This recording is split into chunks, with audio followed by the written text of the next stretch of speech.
السلام علیکم ورحمۃ اللہ وبرکاتہ۔ بسم اللہ الرحمن الرحیم۔ الحمد للہ رب العالمین والعاقبۃ للمتقین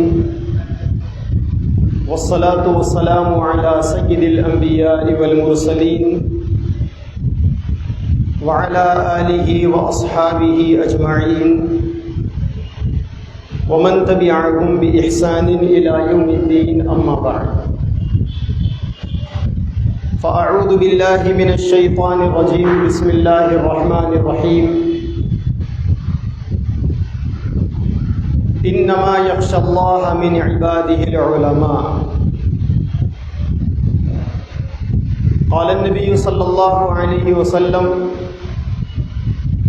العلماء ورثة الأنبياء، فإن الأنبياء لم يورثوا دينارا ولا درهما، إنما ورثوا العلم، فمن أخذه أخذ بحظ وافر، أو كما قال عليه الصلاة والسلام۔ اسٹیج پر تشریف فرما حضرات علماء کرام، دانشوران عظام اور اس اہم اور قیمتی جلسے کو سماعت کرنے کے لیے آنے والے انتہائی ادب اور احترام کے لائق میرے دوستوں، عزیزوں، بزرگوں، آج اس وقت پورے ملک کے اندر ہندوستان کی آزادی کے 75 سال کے مکمل ہونے کی مناسبت سے آزادی کے امرت مہوتسو کا جشن منایا جا رہا ہے،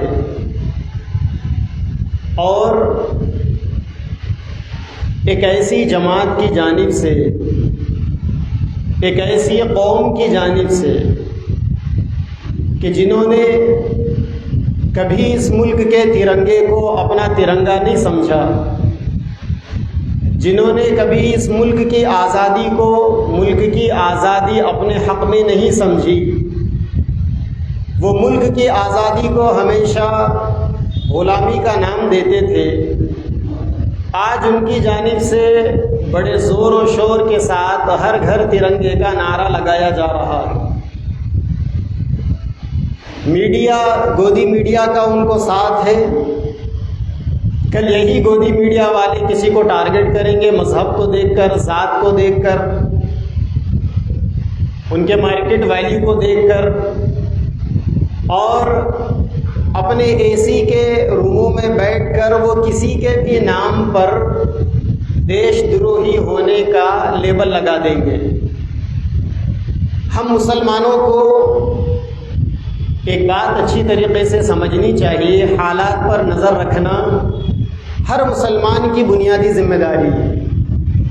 علماء نے لکھا ہے: من لم يعرف بأہل زمانہ فہو جاہل۔ جاہل اصل میں وہ آدمی ہے جو اپنے زمانے کے حالات سے بے خبر ہو۔ اسی لیے ہمیں اپنے وقت میں جو کچھ ہو رہا ہے اس سے بالکل بھی بے خبر نہیں ہونا چاہیے۔ ہمیں ایک بات ہمیشہ یاد رکھنی چاہیے کہ اس ملک کو جو آزادی ملی ہے، اس آزادی کے اندر ہمارے بڑوں نے بڑی قربانیاں دی ہیں۔ آج حال ایسا ہے، ایک چھوٹی سی مثال آپ کے سامنے بتا دوں۔ ابھی گزشتہ جمعہ کو میں نے میری مسجد میں 1857 سے پہلے کی جنگ آزادی کے ٹاپک پر بیان کیا تھا۔ اکثر لوگوں کو یہی معلوم ہے کہ ہندوستان کی آزادی کی جنگ 1857 سے شروع ہوئی ہے، اور بدقسمتی سے لوگوں نے آزادی کی جنگ کو غدر کا نام دیا، غداری کا نام دیا۔ شاید 1857 کی جنگ آزادی پر جو ایک ڈاکومنٹری مووی بنی تھی، فلم بنی تھی، اس کا بھی نام غدر رکھا گیا تھا۔ شاید ایسا مجھے کچھ یاد پڑتا ہے، میں نے کسی اخبار میں پڑھا تھا یہ۔ تو آزادی کی جنگ کو، سرفروشی کی جنگ کو ہم نے نادانی سے غداری کا نام دیا۔ اب ہم ہی جب اس کو غداری کا نام دیں گے اور اپنے بڑوں کی آزادی اور سرفروشی کی قربانیوں کو ہم آزادی کا لیبل لگائیں گے، تو پھر اب کس سے گلا کرے، کس سے شکوا کرے؟ تو مجھے مناسب یہ سمجھ میں آیا تھا کہ 1857 سے پہلے 100 سال تک مسلمانوں نے جو قربانیاں دی اس پر روشنی ڈالی جائے۔ میں نے بیان کیا 40-45 منٹ۔ سوشل میڈیا کے اوپر ہمارے وہ نوجوان جن کو ہسٹری کا ہچ نہیں معلوم، جن کو تاریخ کی تا سے کوئی دور تک شد بد نہیں ہے، جو یہ سمجھتے ہیں کہ تاریخ کا مطلب گوگل پر جا کر نیٹ آن کر کر اپنے اسمارٹ موبائل میں ویکیپیڈیا کو آن کر لینا، کوئی چیز وہاں مار دینا، جو چیز وہاں سے آ گئی بس وہی الہی ہے، وہی ایتھینٹک ہے، وہی 100% ہے۔ ایسے نوجوانوں نے میرے بیان کے اوپر کامنٹ کرنا شروع کیا کہ انہوں نے ایتھینٹک بات بیان نہیں کی۔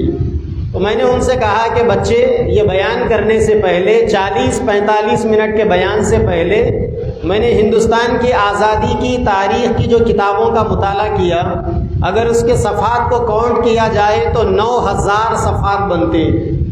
9000 صفحات کا مطالعہ کر کر 1-1.5 مہینہ کتابیں راتوں میں 2-2 3-3 بجے تک پڑھ کر اس کا نوٹ تیار کر کر میں نے 40-45 منٹ کا بیان کیا۔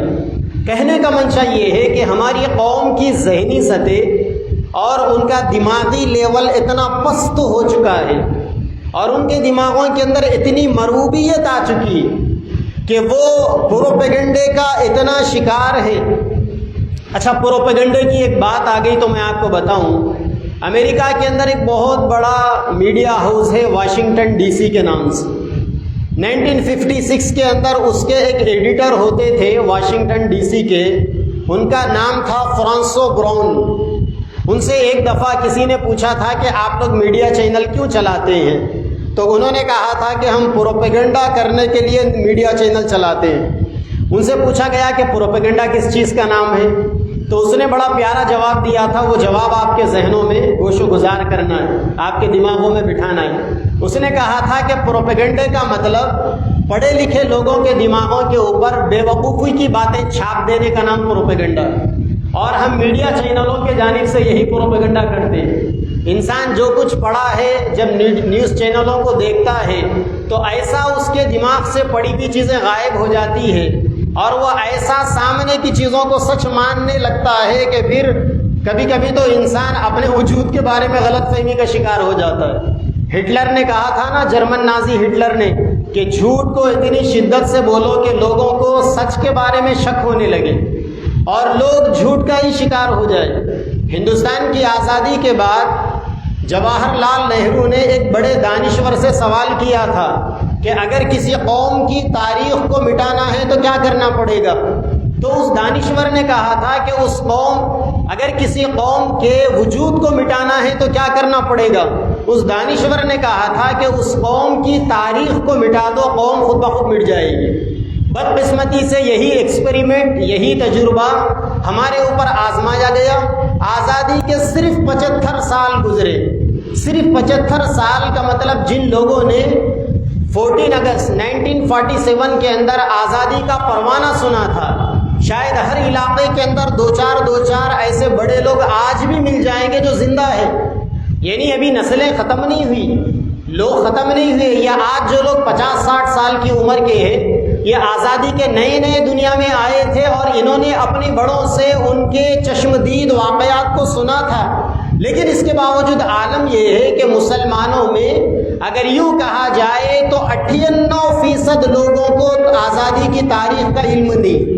وہ جو 2% لوگوں کو بھی جو کچھ علم ہوگا، ان 2% لوگوں نے اپنے اسکول کے سلیبس کے اندر کچھ پڑھا ہوگا۔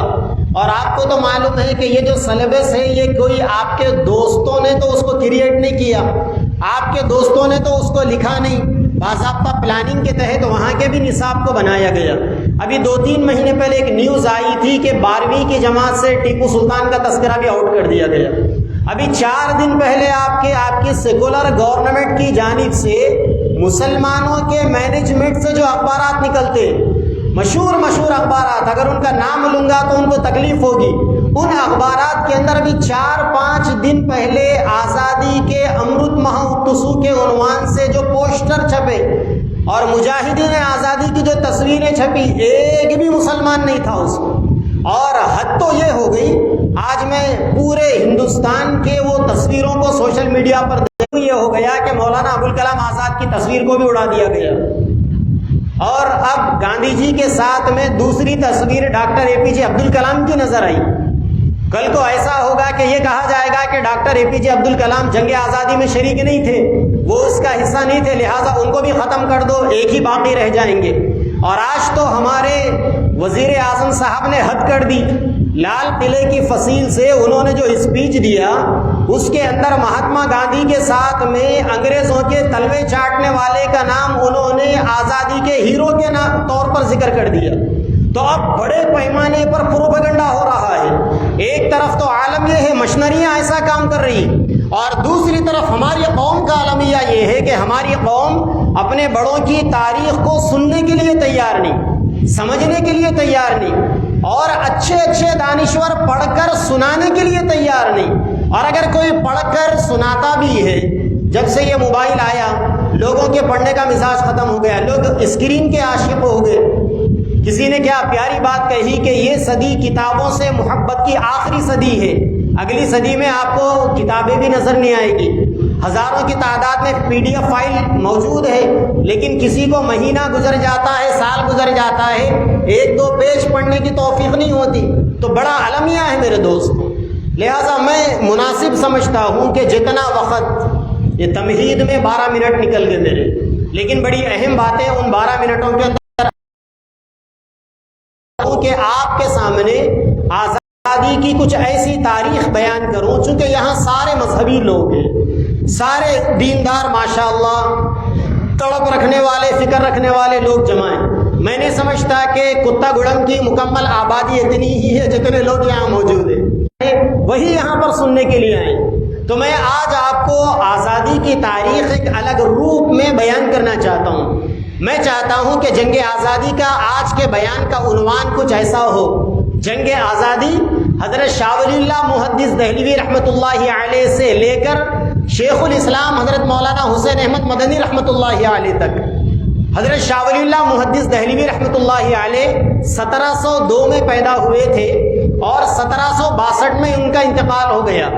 شاہ ولی اللہ محدث دہلوی رحمۃ اللہ علیہ ہندوستان کی تاریخ کے سب سے بڑے عالم دین، جنہیں مسند الہند کہا جاتا ہے، جنہوں نے ہندوستان کی سرزمین پر سب سے پہلے حدیث کی سند کو رواج دیا، اور باضابطہ دلی کے اندر ایک مدرسہ انہوں نے قائم کیا جہاں سے ان کا فیض پھیلا، اور آج تک وہ فیض پوری دنیا کے اندر پھیل رہا ہے۔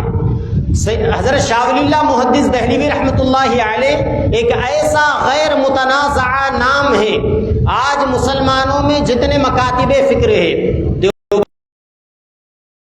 لوگ ہیں، اہل حدیث لوگ ہیں، جماعت اسلامی ہے، جتنے بھی مکتب فکر کے مسلمان ہیں، یہ سارے کے سارے مکاتب فکر کے لوگ حضرت شاہ ولی اللہ محدث دہلوی رحمۃ اللہ علیہ کو اپنا بڑا مانتے ہیں، یعنی حضرت شاہ صاحب سب کے بڑے ہیں۔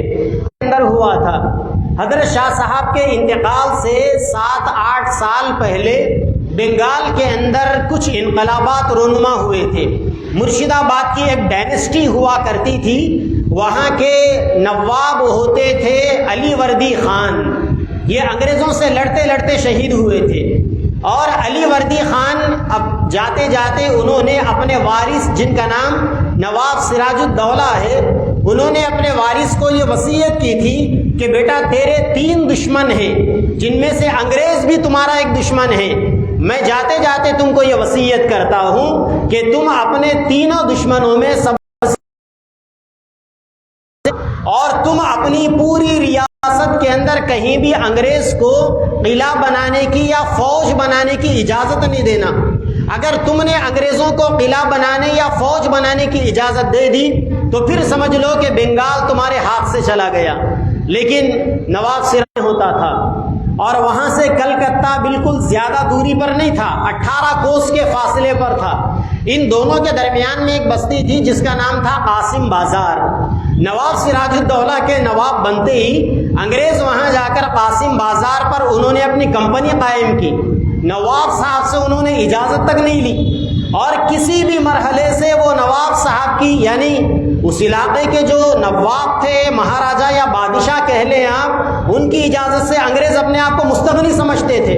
چنانچہ جب قاسم بازار کے اندر نواب صاحب نے انگریزوں کو گھیرنا شروع کیا تو کمبخت انگریزوں نے نواب صاحب پر ڈھاک ڈالنے کے لیے اس علاقے کے جتنے لوگ تھے، عام لوگ، انگریزوں نے ان عام لوگوں کے گھروں کو جلانا شروع کر دیا۔ چنانچہ وہیں پر ایک نواب صاحب کے خاص آدمی ہوتے تھے جن کا نام تھا ہزاری مل، اور ایک ان کے بھائی ہوتے تھے کرشن داس۔ ہزاری مل اور کرشن داس نے دونوں نے ڈٹ کر انگریزوں کا مقابلہ کیا اور دونوں نے مل کر 80 انگریزوں کو ختم کیا۔ لیکن انگریز نے بھانپ لیا کہ ہم نواب کا مقابلہ نہیں کر سکتے، تو انگریزوں نے اندر نواب صاحب کا جو رائٹ ہینڈ تھا، میر جعفر، جو نواب صاحب کا وزیر اعظم تھا اور حکومت کے اندر اس کا ایک بڑا ہولڈ تھا، انگریزوں نے میر جعفر کو حکومت کی لالچ دی اور یہ کہا کہ نواب کو راستے سے ہٹا دو، سراج الدولہ کو، بعد میں ہم تم کو یہاں کا نواب بنا دیں گے۔ چنانچہ میر جعفر نے نواب سراج الدولہ کے ساتھ میں غداری کی، اور اس غداری کے نتیجے میں ایک ہی سال کے قلیل عرصے میں مرشد آباد کی ڈائنیسٹی کے جو نواب تھے، وہاں کی سلطنت کے نواب سراج الدولہ کو ختم کر دیا گیا۔ حضرت شاہ ولی اللہ محدث دہلوی رحمۃ اللہ علیہ دلی میں بیٹھ کر یہ سارے واقعات اپنی آنکھوں سے دیکھ رہے تھے۔ چنانچہ شاہ ولی اللہ صاحب کے سامنے دو بڑے چیلنج تھے۔ شاہ ولی اللہ صاحب چونکہ علماء جو ہوتے ہیں یہ انبیاء کے وارث ہوتے ہیں، اور نبی کا کام اللہ کے بندوں کی خدمت کرنا اور دوسرے اللہ کے بندوں کے دین و ایمان کی حفاظت کرنا۔ چنانچہ شاہ ولی اللہ صاحب نے دیکھا کہ آنے والا دن بڑا برا دن ہے۔ شاہ ولی اللہ صاحب محدث دہلوی رحمۃ اللہ علیہ اور ان کے جانشین شاہ عبدالعزیز ایکٹیویٹیز تھی، ان کی جو کارگزاریاں تھیں، اس کو انگریز کا ایک مشہور ہسٹورین جس کا نام W ہنٹر ہے، وہ یہ لکھتا ہے کہ انگریزوں نے جو کچھ کیا، مسلمانوں کے اندر ان کے علماء میں بعض اونچے دماغ کے لوگ تھے جنہوں نے آئین حالات کو کیچ کر لیا تھا، بھانپ لیا تھا۔ چنانچہ شاہ ولی اللہ محدث دہلوی رحمۃ اللہ علیہ نے اپنی اخیر عمر میں ایک کام تو انہوں نے مسلمانوں کے عقیدے کو بچانے کے لیے یہ کیا کہ دنیا کی تاریخ کے اندر قرآن مجید کا اگر کسی ادر لینگویج میں، دوسری زبان میں اگر قرآن مجید کا ٹرانسلیٹ ہوا ہے تو حضرت شاہ ولی اللہ محدث دہلوی رحمۃ اللہ علیہ نے سب سے پہلے قرآن مجید کو فارسی میں ٹرانسلیٹ کیا۔ قرآن مجید کی تاریخ کا جو اللہ تبارک و تعالیٰ نے حضرت شاہ ولی اللہ محدث دہلوی رحمۃ اللہ علیہ کے ذریعے سے کروایا کہ آپ نے قرآن مجید کو فارسی زبان کے اندر ٹرانسلیٹ کیا، پھر اس کے بعد ان کے بیٹے نے اس کو اردو زبان کے اندر ٹرانسلیٹ کیا۔ وہ کام ہے دیش کے سارے لوگوں کو انگریز کے چنگل سے بچانا۔ شاہ صاحب نے اپنی زندگی کے آخر عمر میں دیکھ لیا کہ کس طریقے کے اندر دلی کا بادشاہ کمزور ہو رہا ہے۔ اس زمانے کے اندر دلی کا بادشاہ شاہ عالم تھا، اورنگزیب عالمگیر کی اولاد۔ وہاں ایک انٹرنیشنل ایئرپورٹ بھی ہے، پالم انٹرنیشنل ایئرپورٹ، جو آج کل استعمال میں نہیں ہے۔ تو بادشاہ کی حکومت لال قلعے سے لے کر ایک زمانے میں جو بادشاہ، جو مغلیہ سلطنت پورے اکھنڈ بھارت کی حکومت تھی۔ اکھنڈ بھارت کا مطلب اس زمانے میں برما، افغانستان اور سارے اطراف کے جو تبت اور یہ جو ممالک تھے، پاکستان تو پیدا بھی نہیں ہوا تھا، بنگلہ دیش تو 1971-72 کے بعد وجود میں آیا، پاکستان 1947 کے بعد وجود میں آیا۔ تو یہ سارے علاقے اکھنڈ بھارت میں تھے، اور یہ جو بھارت کی اکھنڈتا کا جو لوگ نعرہ لگاتے ہیں نا آج، تو ان کا منشا یہ سارے ممالک ہیں۔ تو ایک زمانے کے اندر مغلیہ سلطنت کی اتنے بڑے سرزمین، اتنے بڑے رقبے پر حکومت، لیکن آج مغلیہ سلطنت ایسٹ انڈیا کمپنی کے سامنے، برٹش گورنمنٹ کے سامنے اتنی مجبور ہو گئی تھی، صرف 28 کلومیٹر تک ان کی حکومت رہ گئی تھی۔ اس کے بعد تو ایسا بھی دور آیا کہ بادشاہ کی حکومت لال قلعے کے دروازے کے حد تک تھی، بس لال قلعے پر کھڑا بادشاہ کی سننے کے لیے تیار نہیں تھا۔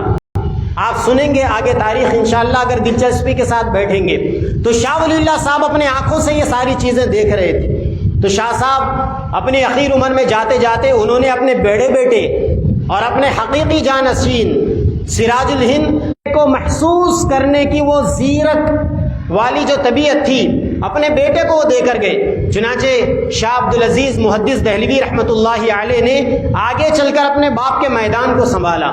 ایک طرف شاہ عبدالعزیز صاحب نے مسلمانوں کے دین و ایمان کے لیے، ان کے عقیدے کے تحفظ کے لیے بڑا کام کیا، خلفاء کو پیدا کیا، ہزاروں کی تعداد میں شاگردوں کو پیدا کیا. تو دوسری طرف ہندوستان کو انگریزوں سے آزادی دلانے کے لیے انہوں نے اپنی ٹیم کو تیار کیا. اور یہی نہیں کہ ٹیم کو تیار کیا، اچھا یہاں رک کر آپ ایک بات یہ بھی سن لیں. جب بھی یہ بات آئے گی کہ ہندوستان کی آزادی میں مسلمانوں کے ساتھ نان مسلم نے، غیروں نے بھی حصہ لیا، یقیناً حصہ لیا، ابھی آپ سنیں گے انشاءاللہ. لیکن جتنے راجا رجواڑوں نے جنگ آزادی کے اندر حصہ لیا، آزادی سے پہلے یہاں 300 راجا رجواڑے نواب ہوا کرتے تھے اور 300 الگ الگ حکومتیں ہوا کرتی تھی. جتنے نان مسلم ان کا منشا صرف اور صرف اپنی حکومت کے تختے کو بچانا تھا، اور جتنے مسلمانوں نے حصہ لیا ان کے دو منشے تھے، ایک مسلمانوں کے دین اور ایمان اور عقیدے کو بچانا، اور دوسرے سارے دیش کو انگریزوں کی غلامی سے نکال کے حساب سے ہندوستان کی آزادی کی جنگ میں 5.5 لاکھ مسلمان شہید ہوئے. ڈبلیو ہنٹر کہتا ہے کہ 1857 کے اندر ایک سال میں ہم نے 2 لاکھ مسلمانوں کو شہید کیا، جن میں سے 51. اور ایک ہسٹورین ٹامسن کہتا ہے کہ ہم نے دلی کے چاندنی چوک سے لے کر لال قلعے کے انارکلی کے بازار تک 400-500 کلومیٹر کا یہ فاصلہ ہم نے کوئی درخت ایسا نہیں دیکھا جس کے اوپر مسلمانوں کے علماء کی گردنیں. ڈاکٹر میوارام گپتا صاحب کی تاریخ بتا رہا ہوں میں آپ کو، ڈاکٹر سر ولیم میور کی تاریخ بتا رہا ہوں میں آپ کو، ڈبلیو ہنٹر کی لکھی ہوئی تاریخ بتا رہا ہوں. چنانچہ شاہ عبدالعزیز محدث دہلوی رحمۃ اللہ علیہ نے ان کا ایک مشہور فتویٰ جو انہوں نے ہندوستان کو دارالحرب کہا، اور جس کے بعد انگریز گورنمنٹ کے خلاف انہوں نے جہاد کا اعلان کیا، وہ مشہور فتویٰ 1803 کے اندر آیا. لوگ کہتے ہیں کہ دیش کو آل انڈیا کانگریس کمیٹی نے آزادی دلائی. آپ کو پتا ہونا چاہیے آل انڈیا کانگریس کمیٹی کی فاؤنڈیشن، آل انڈیا کانگریس کمیٹی کا قیام 1885 کے اندر، 1885 کے اندر قیام عمل میں آیا تھا. کانگریس پارٹی کے پیدا ہونے سے 82 سال پہلے شاہ عبدالعزیز محدث دہلوی رحمۃ اللہ علیہ کا جہاد کا تیسرا فتویٰ آیا تھا. شاہ عبدالعزیز صاحب نے سب سے پہلے جہاد کا فتویٰ 1772 کے اندر دیا، اور دوسرا فتویٰ انہوں نے 1792 کے اندر دیا، اور تیسرا ان کا فتویٰ 1803 کے اندر آیا. شاہ عبدالعزیز محدث دہلوی رحمۃ اللہ علیہ کے ایک شاگرد ہوتے تھے جنہیں دنیا سید احمد شہید رحمۃ اللہ علیہ کے نام سے جانتی ہے. شاہ عبدالعزیز صاحب نے اپنے شاگرد سید احمد شہید رحمۃ اللہ علیہ کو بلایا اور بلا کر ان سے کہا کہ بیٹے سارے ہندوستان کا دورہ کرو اور جگہ جگہ پر لوگوں کو جہاد کے لیے تیار کرو، انگریزوں کے خلاف میں جہاد کرنا ہے. اس زمانے میں انگریزوں سے کوئی راجا رجواڑے، کوئی نواب مقابلہ کرنے کے لیے تیار نہیں تھے. یہاں تک کہ ہمارے دکن کے جو نواب تھے نظام، یہ بھی انگریزوں سے سودا کر چکے تھے، انگریزوں سے انہوں نے کمپرومائز کر لیا تھا.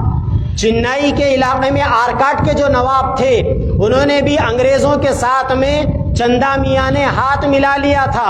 لیکن اس زمانے میں 2 ہندو مہاراجا ایسے تھے، ایک اندور کے مہاراجا جن کا نام مہاراجا جسونت راؤ ہولکر تھا، اور دوسرے گوالیار کی سندھیا ڈائنیسٹی کے جو مہاراجا تھے مادھوجی راؤ سندھیا. آج سینٹرل گورنمنٹ میں بی جے پی کی جو ایویشن منسٹر ہے جیوترادتیہ سندھیا، اکثر لوگ یہاں جو بیٹھے ہوئے ہیں وہ جانتے ہوں گے جن کا سیاست سے تعلق ہے. جیوترادتیہ سندھیا کانگریس کے حال تک بڑے لیڈر تھے. ان کے والد مادھوجی راؤ سندھیا وہ بھی کانگریس کے ایک زمانے میں بڑے لیڈر تھے، شاید وہ کانگریس کے ریلوے منسٹر بھی تھے یونین گورنمنٹ کے اندر. یہ جو جیوترادتیہ سندھیا کے جو جد اعلیٰ تھے مادھوجی راؤ سندھیا، سید مولانا شاہ عبدالعزیز محدث دہلوی رحمۃ اللہ علیہ نے اپنے شاگرد سید احمد شہید رحمۃ اللہ علیہ کو پیغام دے کر سندھیا صاحب کے پاس بھیجا، مادھوجی راؤ سندھیا صاحب کے پاس، اور یہ کہلا بھیجا کہ دیکھیے انگریز کے قدم بڑھ رہے ہیں، اس کو روکنا بڑی سخت ضرورت ہے، آپ اس کے اندر ہماری مدد کریں گے؟ سندھیا صاحب نے ان کی مدد کی۔ پھر وہ جو جسونت راؤ ہولکر جو اندور کے مہاراجا تھے، ان کے فوجی کمانڈر ہوتے تھے امیر علی خان۔ سید احمد شہید رحمۃ اللہ علیہ اپنے استاذ، اپنے پیر و مرشد شاہ عبدالعزیز محدث دہلوی رحمۃ اللہ علیہ کے کہنے پر انہوں نے امیر علی خان کی فوج کو جوائن کیا اور 9 سال تک ان کے ساتھ آرمی میں رہے اور انہوں نے انگریزوں کے خلاف میں جہاد کیا۔ جب سید احمد شہید صاحب نے دیکھا کہ امیر علی خان کا موقف انگریزوں کے خلاف میں پھیکا پڑ گیا اور وہ انگریزوں سے ہاتھ ملانے کے لیے تیار ہے، تو سید صاحب نے امیر علی خان صاحب سے ناراض ہو کر فوج سے ریزائن کر دیا اور انہوں نے اپنے الگ سے رضاکاروں کی ٹیم بنائی۔ سارے دیش کے اندر پھل کر انہوں نے چکر کر جگہ جگہ پر جاتے، لوگوں کو جہاد کے لیے تیار کرتے۔ یہی وہ زمانہ تھا جس زمانے کے اندر سری رنگا پٹن میں میسور کی سلطنت میں ایک نواب ہوتے تھے جنہیں دنیا حیدر علی سلطان کے نام سے جانتی، جن کے بیٹے ٹیپو سلطان شہید رحمۃ اللہ علیہ۔ انگریز مورخ کہتا ہے کہ انگریزوں نے اپنی حکومت کو بچانے کے لیے راجاؤں سے لڑا، مہاراجاؤں سے لڑا، مراٹھوں سے لڑا، سکھوں سے لڑا اور جاٹوں سے انہوں نے، روہیلوں سے انہوں نے جنگ کیا، لیکن انگریزوں کو سب سے زیادہ لوہے کے چنے چبوانے والا اگر کوئی تھا تو وہ حیدر علی سلطان تھا۔ حیدر علی سلطان بڑے مضبوط نواب تھے، انہوں نے پوری زندگی میں انگریزوں کا ڈٹ کر مقابلہ کیا، یہاں تک کہ 1792 میں جب حیدر علی سلطان کا انتقال ہوا تو پھر وہاں کے میسور کے نواب بنے ٹیپو سلطان شہید رحمۃ اللہ علیہ، اور انہوں نے 1792 سے لے کر 1799 تک ٹیپو سلطان نے 4 بڑی بڑی جنگیں لڑی، اور ٹیپو سلطان نے دنیا کی تاریخ میں، دنیا کی جنگوں کی تاریخ میں سب سے پہلے ٹیپو سلطان نے میزائل ٹیکنالوجی کو لانچ کیا، اور انہوں نے جب انگریز کی فوج پر میزائل کو مارا، آج بھی وہ میزائل کا وہ مادہ برٹش کے میوزیم کے اندر موجود ہے، انگریز اس کو وہاں لے کر گئے، اس کے اوپر ریسرچ کیا، اور ریورس ٹیکنالوجی کے ذریعے سے انگریزوں نے آج دنیا میں جتنا بھی آپ کو لیٹسٹ میزائل ٹیکنالوجی نظر آ رہی ہے، یہ سارے کے سارے ٹیکنالوجی کے فاؤنڈر اور بانی گویا بابائے میزائل ٹیپو سلطان شہید رحمۃ اللہ علیہ تھے۔ ٹیپو سلطان شہید رحمۃ اللہ علیہ نے انگریزوں کے خلاف میں 4 جنگیں لڑی، آپ کو یہ بات پتہ ہونی چاہیے۔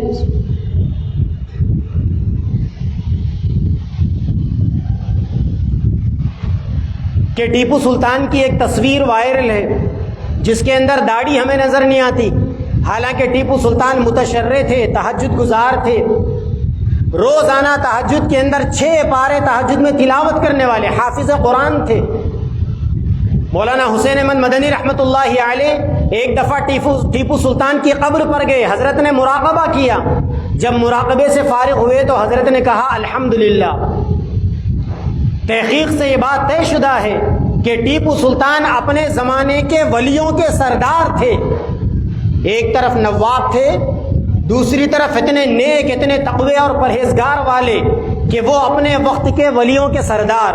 چنانچہ ٹیپو سلطان نے انگریزوں کے خلاف 4 جنگیں لڑی 1799 کے اندر، آج سے 223 سال پہلے ٹیپو سلطان کے خلاف میر صادق نے غداری کی، وہاں سراج الدولہ کے خلاف میر جعفر اور یہاں ٹیپو سلطان کے خلاف میر صادق نے غداری کی، اور اس طریقے سے ٹیپو سلطان شہید رحمۃ اللہ علیہ شہید ہو گئے۔ اس کے بعد جب ٹیپو سلطان شہید ہوئے ہیں تو انگریز فوج کا جو کرنل تھا لارڈ ہارس، اس نے ٹیپو سلطان کی لاش کے پاس کھڑے ہو کر اعلان کیا کہ آج کے بعد ہندوستان ہمارا ہے۔ اس کے بعد انگریزوں نے دلی کے لال قلعے کی طرف کوچ کیا، 4 سال میں سارے ہندوستان سے انگریز دلی کے لال قلعے پر جمع ہو گئے، اور 1803 کے اندر انگریزوں نے دلی کے لال قلعے سے مغلیہ سلطنت کا جھنڈا نکال دیا اور یونین جیک کا انہوں نے وہاں پر ترنگا لہرا دیا، اور انگریزوں نے اعلان کر دیا مخلوق خدا کی، ملک بادشاہ سلامت کا، اور حکومت ایسٹ انڈیا کمپنی کی۔ وہیں دلی کے لال قلعے سے تھوڑے سے فاصلے پر ایک مرد مجاہد بیٹھا ہوا تھا، ایک اللہ کا فقیر بیٹھا ہوا تھا۔ شاہ عبد العزیز محدث دہلوی رحمۃ اللہ علیہ کے نظروں میں یہ سارا منظر وہ دیکھ رہے تھے۔ شاہ صاحب نے تیسرا جہاد کا فتوے کا اعلان کیا، اس کے نتیجے میں انگریز ظالم نے بوڑھے شاہ عبد العزیز صاحب کو جیل میں ڈال دیا اور ان کے جسم کے کپڑے اتروا کر زندہ چھپکلیوں کو ان کے جسم پر مل دیا جاتا، جس سے شاہ عبد العزیز محدث دہلوی رحمۃ اللہ علیہ کے جسم میں برس کی کوڑ کی بیماری پیدا ہو گئی، اور شاہ صاحب گویا اس طریقے سے انگریزوں کی اذیتوں کو جھیلتے ہوئے من وجہن شہادت کی موت اور شہادت کا پیالہ شاہ عبد العزیز محدث دہلوی رحمۃ اللہ علیہ نے نوش کیا۔ شاہ صاحب کا انتقال ہو گیا۔ ایک آگ تھی جو ان کے دل سے ان کے شاگرد شاہ صاحب کے دل میں انگریز دشمنی ان کے والد سے آئی تھی، اب شاہ صاحب کے دل سے سید احمد شہید رحمۃ اللہ علیہ کے دل میں یہ آگ منتقل ہوتی ہے۔ سید احمد شہید رحمۃ اللہ علیہ سارے ملک کا سروے کرتے ہیں، وہاں دیکھا کہ سندھیا کے اندر مہاراجا مادھوجی راؤ سندھیا کا انتقال ہو گیا، ان کے بعد ان کے بیٹے دولت راؤ سندھیا وہاں کے راجا بنے۔ سید احمد شہید رحمۃ اللہ علیہ پھر وہاں گئے، جا کر ان کو کنونس کیا اور ان کو تیار کیا کہ انگریزوں کے خلاف ہمارا ساتھ دیجیے۔ مہاراجا نے ان کا بھرپور ساتھ دیا۔ اس زمانے میں پنجاب کے علاقے میں ایک مہاراجا ہوتے تھے رنجیت سنگھ، حالانکہ مہاراجا رنجیت سنگھ کو پنجاب کا گورنر احمد شاہ ابدالی کے بیٹے زما خان ابدالی نے بنایا تھا، لیکن رنجیت سنگھ نے جس تھالے میں کھایا تھا اسی میں چھید مار دیا۔ رنجیت سنگھ نے مسلمانوں کا جینا دوبر کر دیا، مسلمانوں کی مسجدوں کو استبل بنا دیا، قرآن جلا دیے گئے، شراب کا دورہ کیا جانے لگا۔ سید احمد شہید رحمۃ اللہ علیہ کے سامنے وہی دو چیلنج جو ان کے روحانی والد شاہ ولی اللہ کے سامنے تھے، یعنی ایک تو دیش کو آزادی دلانا، دوسرے مسلمانوں کے دین و ایمان کو بچانا۔ سید احمد شہید رحمۃ اللہ علیہ نے پورے دیش کے اندر سروے کر کر 10,000 مجاہدین کو تیار کیا، اور آج پاکستان کے علاقے میں افغان بارڈر کے پاس وہ علاقہ ہے در خیبر کا، جسے بالا کوٹ کی پہاڑی کہا جاتا ہے۔ 1831 کے اندر سید احمد شہید رحمۃ اللہ علیہ اپنے 10,000 لوگوں کے ساتھ رنجیت سنگھ جو انگریزوں کا ایجنٹ تھا اس کے خلاف میں جہاد کرتے کرتے سید احمد شہید رحمۃ اللہ علیہ اور ان کے شاگرد شاہ اسماعیل شہید رحمۃ اللہ علیہ اور ان کے بہت سارے ساتھی، تقریباً 800 کے قریب ساتھی، لڑتے لڑتے 1831 کے اندر انگریزوں کے خلاف میں شہید ہو گئے۔ سید احمد شہید رحمۃ اللہ علیہ کی جو آرمی تھی، جو 10,000 کا ان کا فوجی دستہ تھا، اس کے اندر ایک مشہور نام مولانا مملوک علی صاحب کا تھا، دوسرا نام مولانا ولایت علی صاحب کا تھا، اور تیسرا نام مولانا جعفر تھانیسری رحمۃ اللہ علیہ کا تھا۔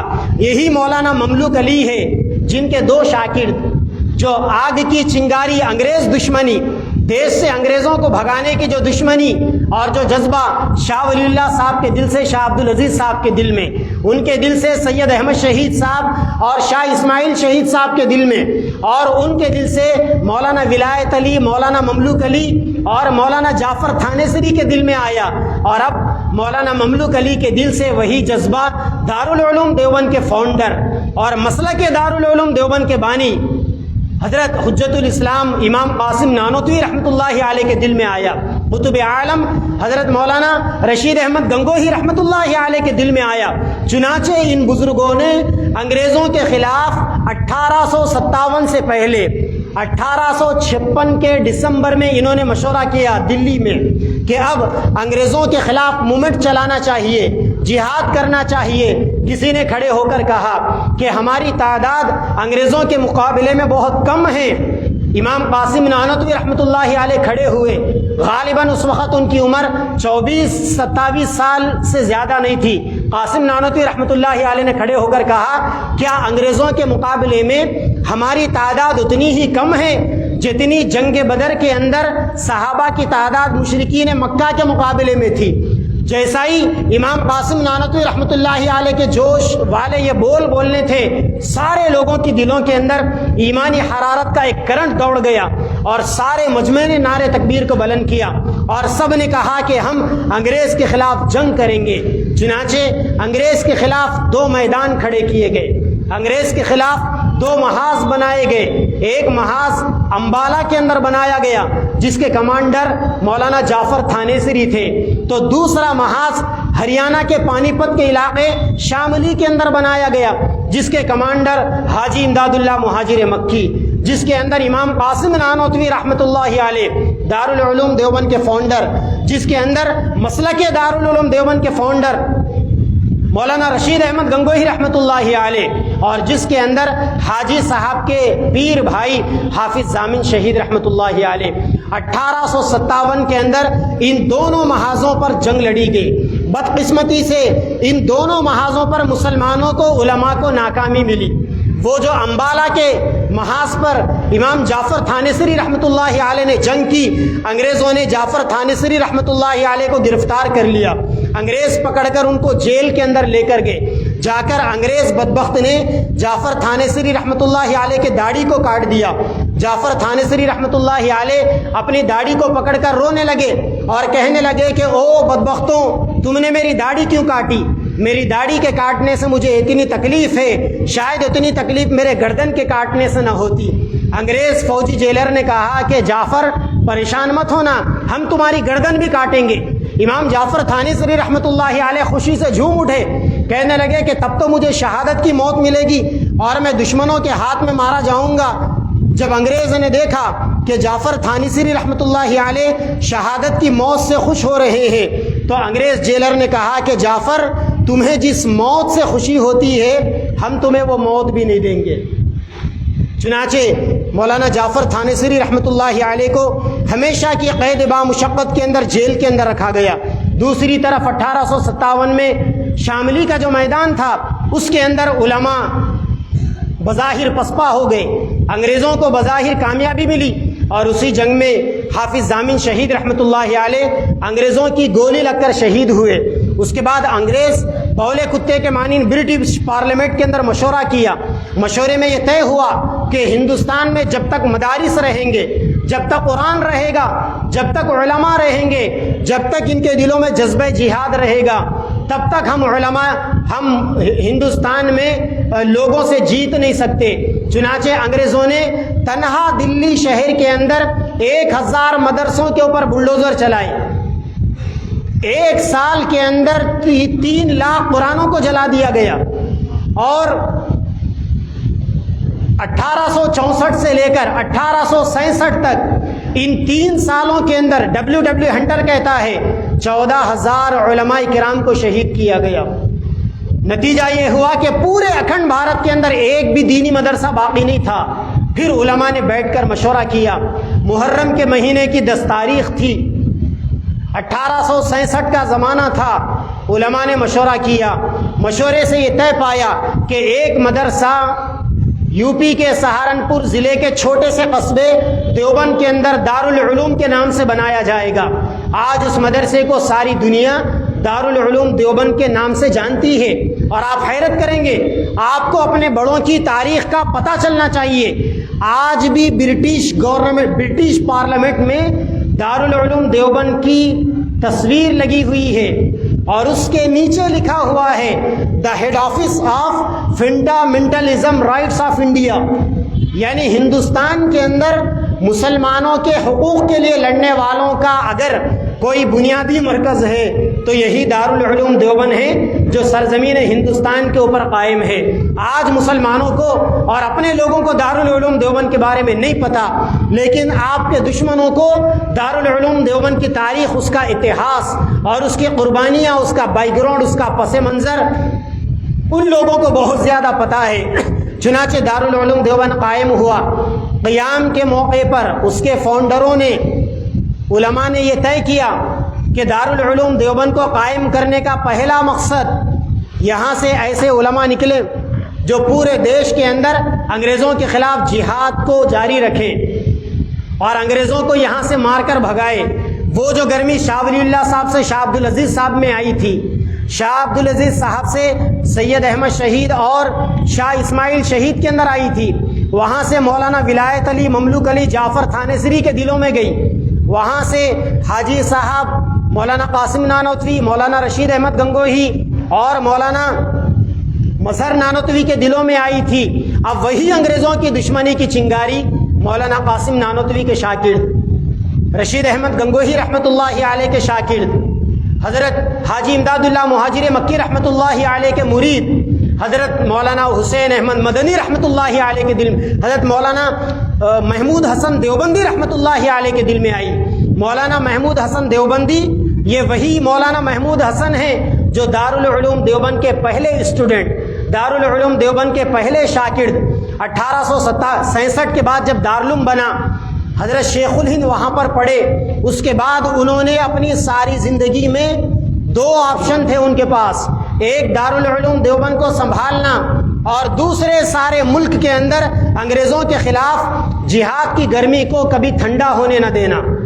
چنانچہ حضرت شیخ الہند نے جیل کی صعوبتوں کو برداشت کیا، بڑھاپے کے اندر انہوں نے ایران کی گورنمنٹ سے، افغانستان کی گورنمنٹ سے، ترکی کی گورنمنٹ سے، یہاں تک کہ اس زمانے میں جو جرمن چانسلر تھے، جرمنی کی گورنمنٹ سے حضرت شیخ الہند نے کانٹیکٹ کیے، ان کو خطوط لکھے، اور چونکہ جرمنی کی گورنمنٹ انڈیا کی برٹش گورنمنٹ سے نفرت کرتی تھی، ایران والے نفرت کرتے تھے، افغانستان والے نفرت کرتے تھے، ترکی والے نفرت کرتے تھے، تو حضرت شیخ الہند نے یہ چاہا کہ دشمن کا دشمن اس کو اپنا دوست بنانا چاہیے اور دشمن کو راستے سے ہٹانے میں اس کو کام میں لانا چاہیے۔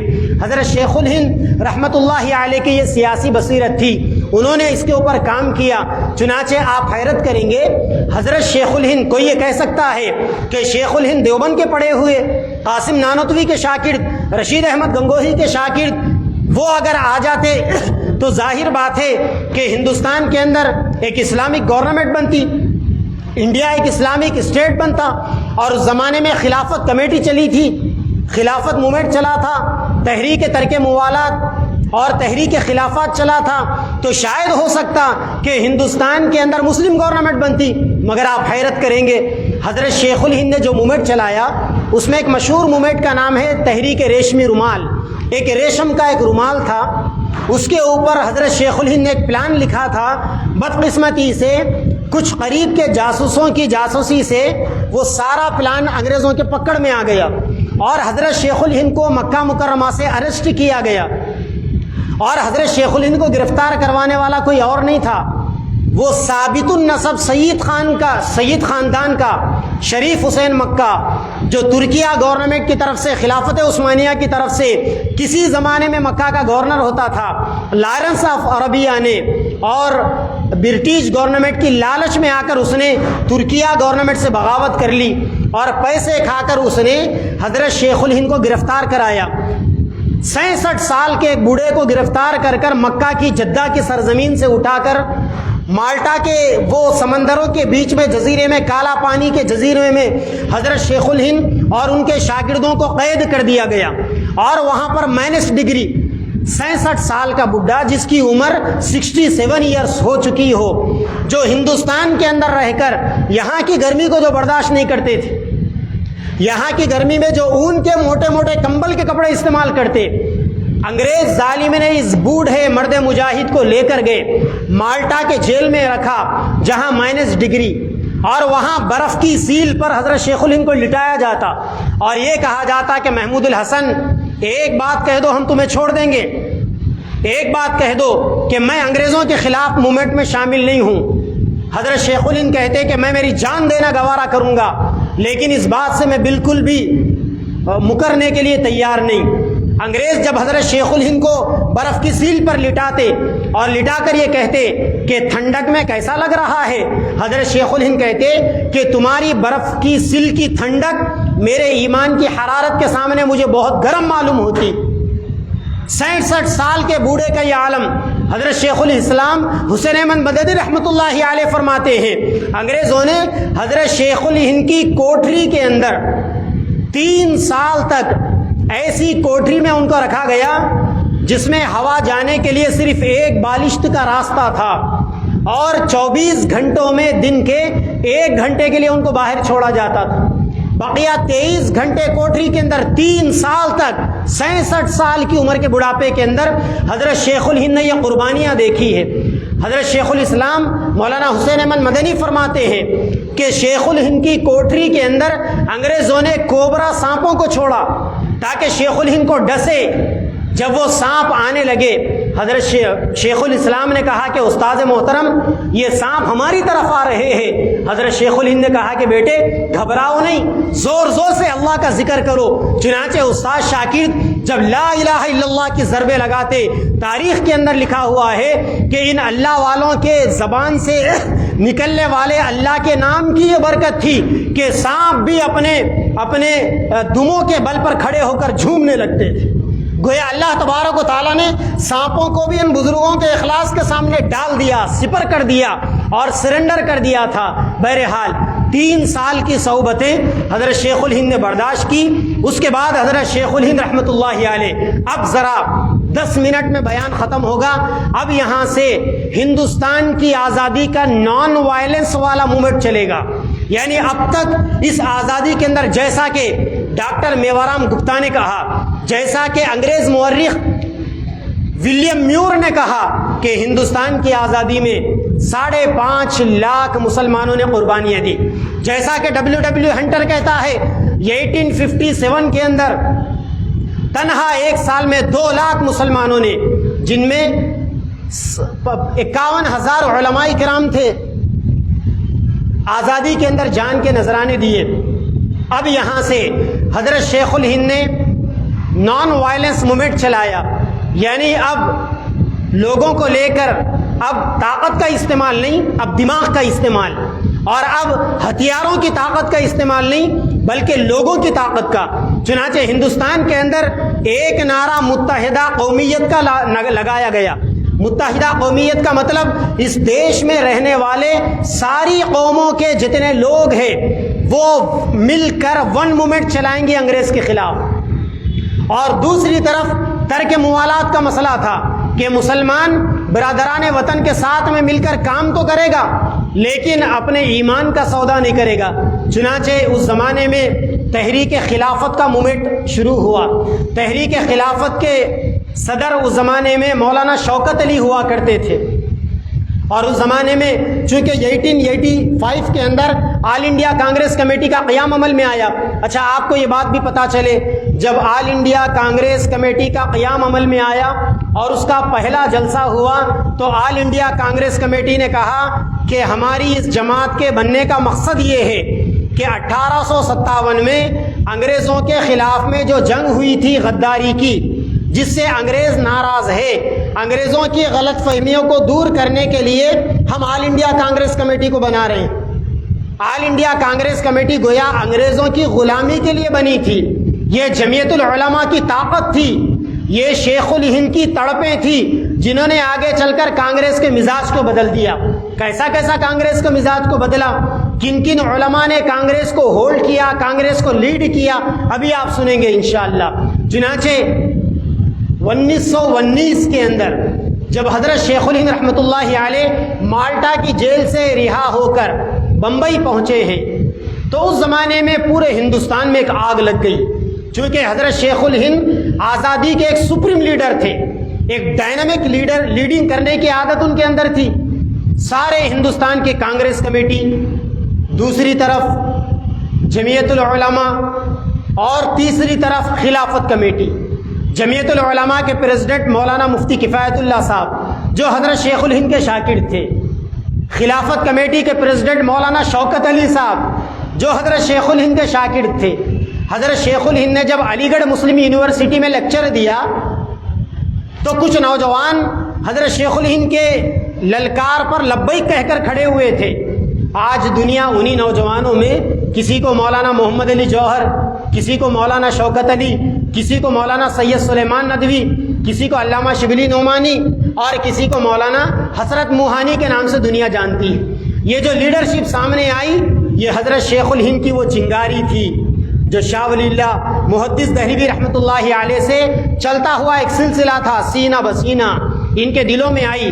خلافت کمیٹی کے پریزیڈنٹ مولانا شوکت علی شیخ الہند کے شاگرد اور جمعیت العلماء کے پریزیڈنٹ مفتی کفایت اللہ رحمۃ اللہ علیہ حضرت شیخ الہند کے شاگرد. اور آل انڈیا کانگریس کمیٹی کے پریزیڈنٹ لالا لاجپت رائے. لالا لاجپت رائے کون تھے؟ 1920 کے اندر اس وقت تک کانگریس کا ایک موومنٹ ایسا ہوتا تھا کہ ہر سال کانگریس کا پریزیڈنٹ بدلتا تھا.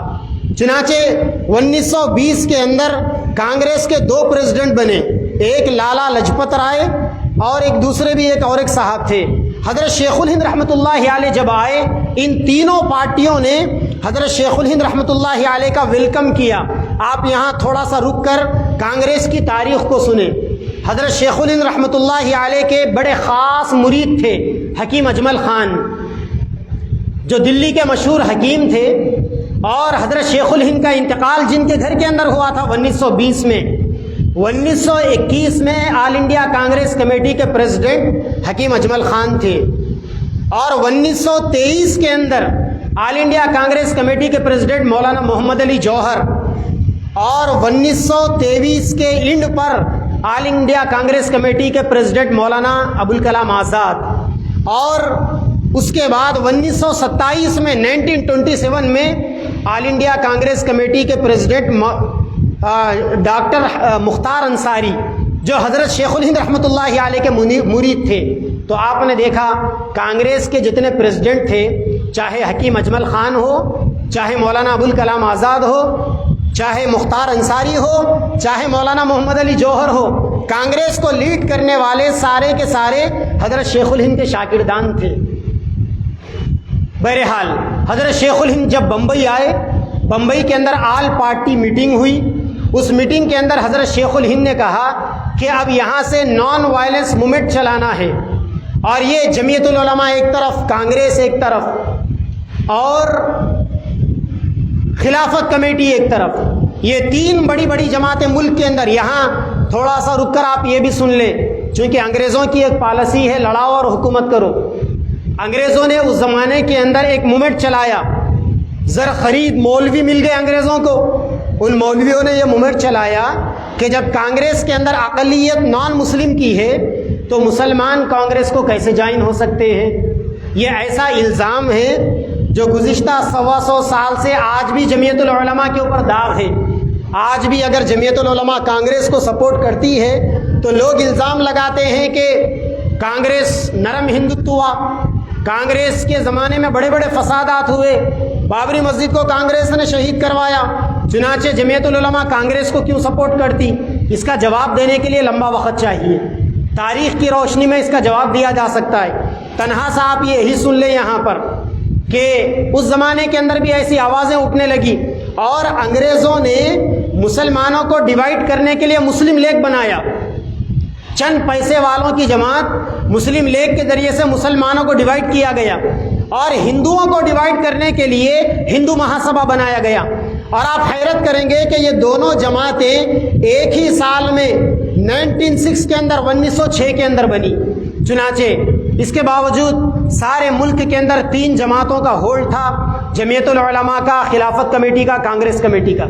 ان تینوں جماعتوں کی بمبئی کے اندر میٹنگ ہوئی حضرت شیخ الہند کے رہا ہونے کے بعد 1919 میں. حضرت شیخ الہند نے ایک پرپوزل دیا.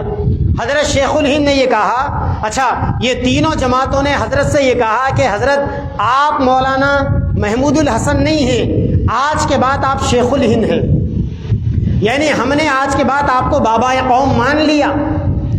آزاد ہندوستان کے بابا قوم مہاتما گاندھی, لیکن آزادی سے پہلے کے بابا قوم حضرت شیخ الہند, یہی ترجمہ شیخ الہند کا. تو شیخ الہند نے بابا قوم بننے کے بعد حضرت شیخ الہند نے کہا کہ یہ تینوں پارٹیوں کا ایک لیڈر ہونا چاہیے, اور اس کی لیڈنگ میں سارے لوگ آگے بڑھنا چاہیے.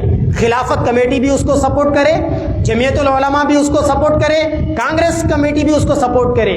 آپ حیرت کریں گے, مہاتما گاندھی جی آل انڈیا کانگریس کمیٹی کے پہلی مرتبہ پریزیڈنٹ 1924 میں 1924 میں بنے, اور مولانا ابوالکلام آزاد پہلے ٹرم میں کانگریس کے صدر 1923 میں بنے.